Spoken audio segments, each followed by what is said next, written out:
Hey guys, welcome to Brian's Man Cave.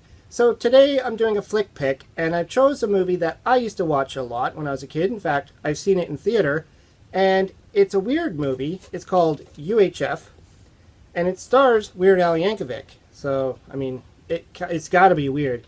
In fact, I don't even know if Weird Al ever did any other movies other than this one. It's the only one I'm aware of.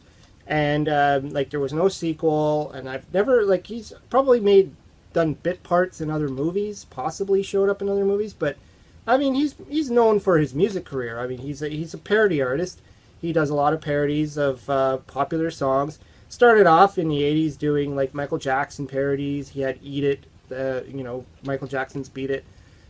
He had "Fat" instead of "Bad." He even did like Madonna songs, like a Surgeon. He did a whole bunch of parodies all throughout the '80s. '90s, still going strong today, still doing his polka stuff. But yeah, I mean, it's different seeing him in a movie, and he brings his weird parody style that he would have done in his music into the movies. I mean, the opening scene, his character, George Newman, he's working in a fast food joint, flipping burgers essentially, but he goes into this full-on daydream of himself being in Raiders of the Lost Ark. And they recreate it actually pretty decent, for being like a comedy, low-budget comedy movie. They really do go all out and kind of put him into this cave. And, they really play that whole beginning scene of Raiders of the Lost Ark. And it makes sense because even when he did his music videos, he parodied the videos really well. Like, he actually would study the original video and really do a good job parodying it.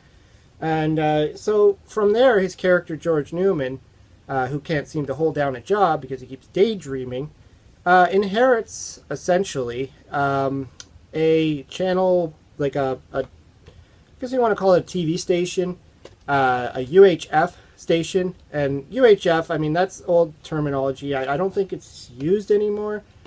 So his uncle wins this crappy television station that nobody's watching in a poker match, and decides to give it to his nephew, who I guess was, needing a job. And so he takes the job, starts, trying to figure out why the place is hemorrhaging money. And they're just running reruns, they're not really doing anything special. And so he decides to, write his own shows. So he does his own little clubhouse show, kind of like a Mickey Mouse Club type of idea, where he goes out and he tries to entertain the kids, but he sucks at it. I mean, he just really sucks at it. His life is just going down the crapper. He pretty much gives up. He drops it all, walks off stage, goes, and he gives it to the janitor. The guy who's just cleaning the floor with his mop. He's like, here, you want to be on a TV show? Be on a TV show. Interesting thing is, the character is played by none other than Michael Richards, the guy who plays Kramer in Seinfeld.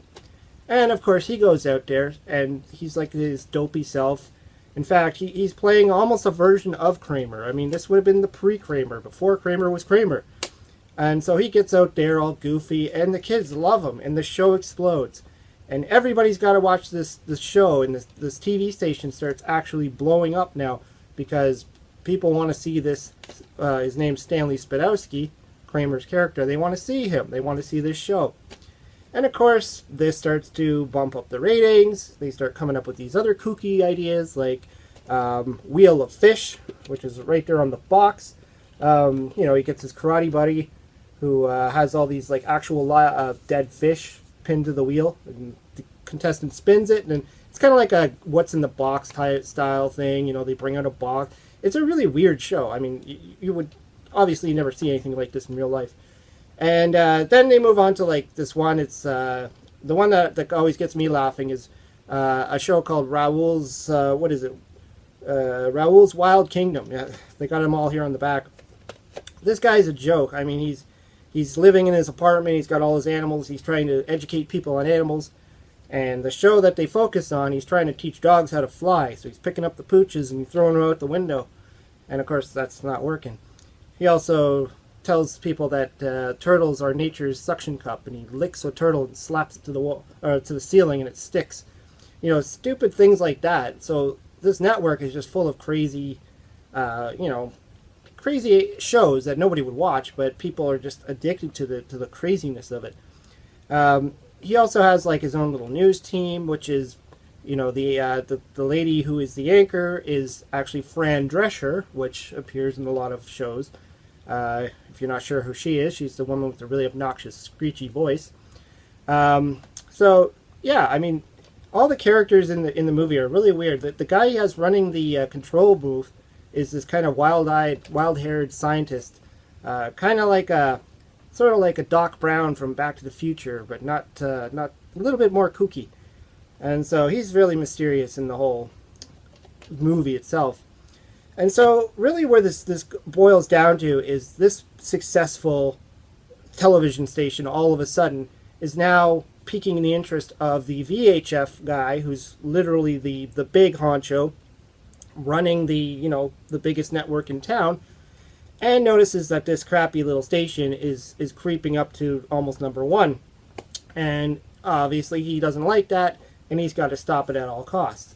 And so that's what he does. I mean, he sabotages, he kidnaps Stanley Spadowski.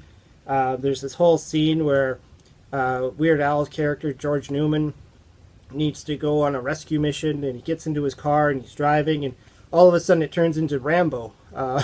So you can tell he's daydreaming at this point again while he's driving, and it's now Rambo. And I'm talking about Rambo First Blood Part 2, not the First Blood. And actually you'll see it there, you know, he's dressed up like Rambo, he's got this fake muscle suit on, he looks hilarious. You know, still has his curly hair and mustache, but, you know, he's got the muscles, he's got the gun, and he goes through this whole little segment of him trying to save the Stanley Spadowski. And so, you know, it's one of those movies where it just breaks out into these little segments of videos that are all parodies of either some movie or some music video.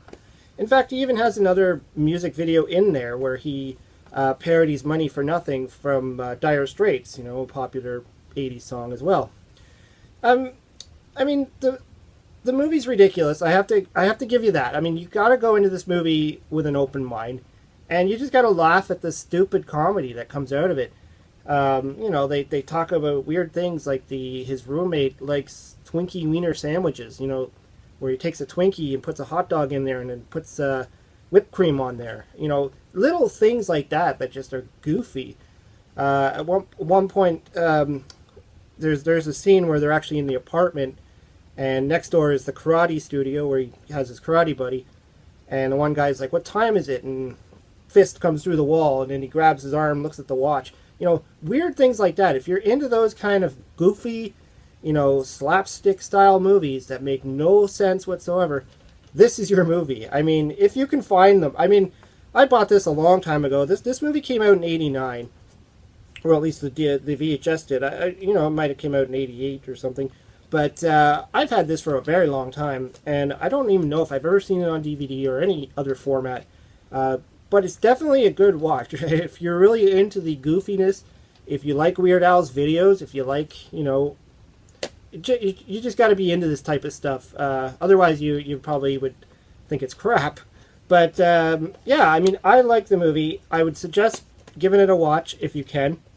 I don't want to give away the entire plot. I mean, there's a lot that goes on, a lot of goofy stuff, a lot of good one-liners, just things that I've repeated throughout time of just stuff that's happened in this movie. It's awesome. Anyways, I want to know if you actually heard of this movie or if you've seen it, what your thought on it is, and you know, would you ever watch something like this if you've never seen it? And you know, it's a shame that he never was able to make a second movie or you know, make other movies, because I thought, you know, his brand of comedy is you know, right up my alley, and I'm sure there's a lot of people out there that really enjoy his style of comedy. Anyways, hope you liked the video. I just wanted to talk about UHF because it was one of those movies I always liked, and you know, I watch it from time to time and I still laugh, so whatever. Anyways, hope you liked the video. Let me know what you think in the comments below. Hope you subscribe to my channel. Talk to you later.